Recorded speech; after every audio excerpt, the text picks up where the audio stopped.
strategy na na last day mag-file? Kasi all of your siblings din today nag-file lang. Okay, alam niyo po, para sa akin kasi, remember ang filing ng COC sa October 1 to 8. So, hinayaan muna namin yung first few days na lumipas para malaman natin kung ano ba talaga ang mangyayari sa mga araw na yon. At bahagi rin siyempre ng aming strategy because I don't want to give away kung ano man yung mga iniisip naming gagawin. Diba? Because up to the last minute, ng last day, pwede ka naman magpalit ng anumang COC na ipa-file mo. So, that's one thing. And next, may kinonsulta lang kasi ako ng mga tao at sabi nila, dalawang petsa ang swerte daw sa akin. Ang October 5 dahil December 5 ang birthday ko at ang October 8 dahil yung the number 8 nga because it's a continuous, diba? So wala siyang walang end yung loop niya, diba? So there's no harm in believing feng shui, diba? Kung makatulong, why not? So yun lang naman ang dalawang rason kung bakit kami nag-file. And ang bilin sa akin ng kinonsulta ko, before 11:30 a.m. dapat tapos na mag-file. So, tiniming namin lahat from the 8 a.m. mass to the 9:30 filing namin sa local and then by 10:30 nandito na nga kami to accompany naman si Congresswoman Bell. So, again, baka nagtatanong kayo, kasi kanina nga natanong po ako, sino bang makakalaban namin hanggang ngayon? Hindi pa namin alam. Ngunit kung meron man, ito po ang gusto kong sabihin sa inyo. Kumpiyansa po ako na ang mga minamahal natin sa Milenyo ay nakita ang trabahong ginawa namin itong mga nakaraang taon. Sapagkat kami po, ako po bilang Mayor, si Congresswoman Bell bilang Congresswoman, si Vice Mayor Angela Pumili bilang Vice Mayor at mga konsehal po natin. Very consistent po kami in terms of how we serve the people of San Juan. Yung panahon ng mga bagyo, baha, sunog, kalamidad, ng pandemic, very consistent po kami from day one. So, hindi kami yung traditional na lalabasan lang kapag election na. No? Yun yung tinatawag kong mga multo. No? Bakit multo? Kasi hindi natin sila nakikita. Bigla na lang lilitaw kapag election time na. So, hindi kami multo. Kami very consistent in terms of how we serve our people. And because of that, we are very confident na nakita naman ng mamamayan ng San Juan ang aming trabaho. Isa sa mga napakahalaga na gusto kong banggitin sa inyo ay yung kahalagahan na ang Mayor at ang Congresswoman at ang Vice Mayor at mga konsyal ay nagtutulungan.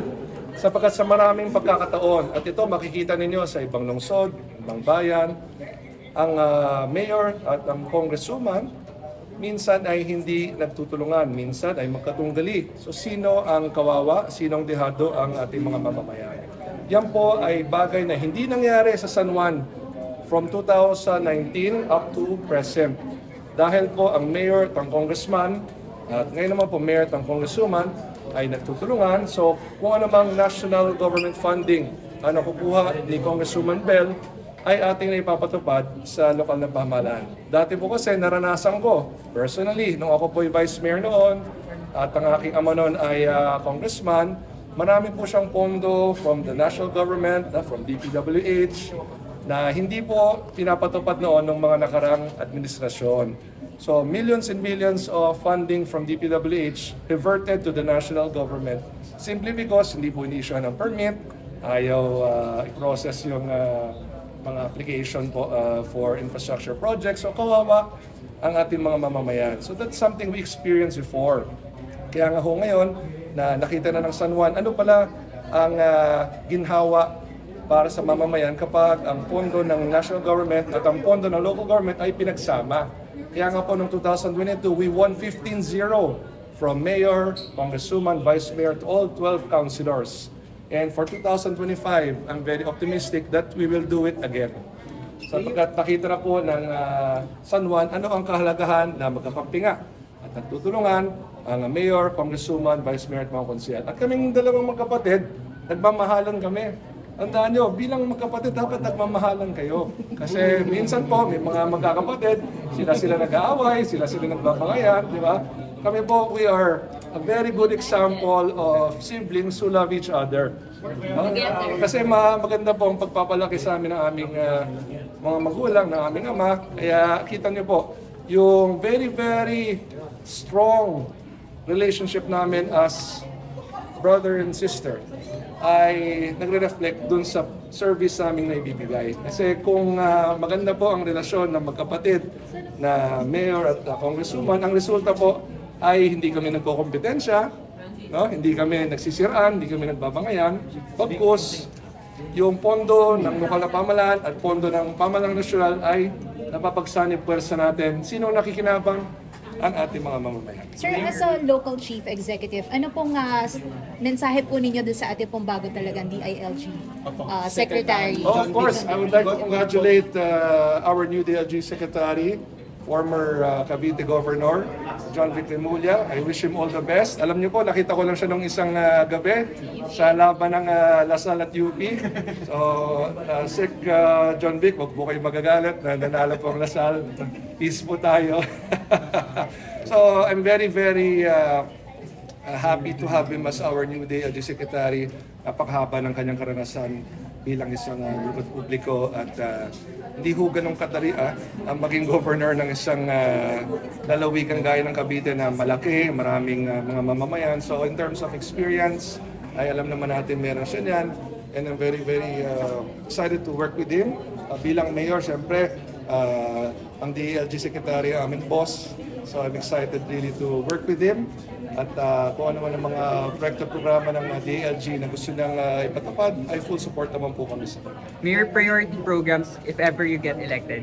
Okay, sige po. Una-una yung ating 4PH program, ng ating pambansang babae para sa Pilipino program. Ako po ay personal na nakikipag-ugnayan kay Secretary Jerry Acosar ng DSUD sapagkat layunin po natin dito sa San Juan ay makapagtayo ng libo-libong units ng pabahay para sa ating mga mamamayan sapagkat karamihan po ng mga mamamayan natin sa San Juan, and I'm sure ganun din naman sa ibang lugar, ay nangungupahan lamang. So wala silang sariling tahanan, wala silang masasabing talagang sa kanila.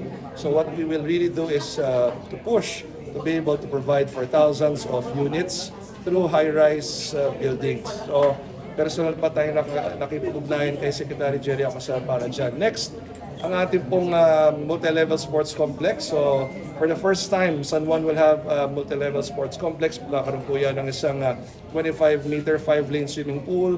Magkakaroon po yan ng basketball, volleyball stadium, ng badminton court, physical fitness gym, taekwondo, karate, mixed martial arts studio, boxing ring, billiards hall, chess facilities, at may indoor jogging track pa siya.